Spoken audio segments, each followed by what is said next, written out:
Ben justement parce que l'être humain est un être social. On a besoin des autres et du regard des autres pour pouvoir se connaître et se reconnaître. Pourquoi? Parce que d'abord, on s'aperçoit qu'on partage tous à peu près les mêmes difficultés, qu'elles se ressemblent beaucoup. On les vit tous d'une façon singulière, mais enfin, globalement, on rencontre à peu près les mêmes champs de difficultés. Donc déjà, il y a quelque chose qui fait qu'on se sent moins seul, c'est déjà pas mal. Et puis, il y a aussi le fait que bah, quand je commence à me reconnecter à mon élan, et que mon élan, tout d'un coup, je commence à le verbaliser, à le formaliser, le regard des autres, avec justement un cadre de bienveillance qui fait que c'est super simple de le faire dans ce cadre-là.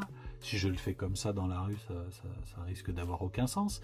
Mais pour m'entraîner avec d'autres qui partagent des difficultés qui peuvent être similaires, bah, tout d'un coup, je me reconnecte et j'autorise cette part de moi à exister. Et le fait que je puisse le dire à d'autres, que ça ne se passe pas uniquement dans ma tête, mais que ça puisse se dire à d'autres, et que les autres, quand je leur dis, me regardent, me renvoient quelque chose, me disent quelque chose de ce qu'ils ressentent quand je leur dis, ce que je vis, ce que je souhaite apporter, bah oui, ça change tout.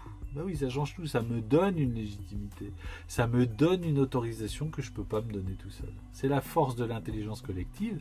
C'est ce jeu-là de regard des uns sur les autres. Et si on est dans un cadre, bah non, d'autorisation, d'acceptation, de bienveillance, quand je dis bienveillance, c'est pas un terme galvaudé, de bienveillance, c'est-à-dire de respect de la parole de l'autre et de l'accueil sans jugement, bah, tout d'un coup, ouais, il y a vraiment quelque chose de singulier qui se passe et des autorisations qui se donnent que je ne peux pas me donner tout seul. Et que même je ne peux pas forcément bien avoir dans un simple rapport avec un coach, par exemple. Le coach peut tout à fait m'aider à me donner des autorisations. Mais le regard d'autres égaux, là, c'est pas tout à fait la même chose.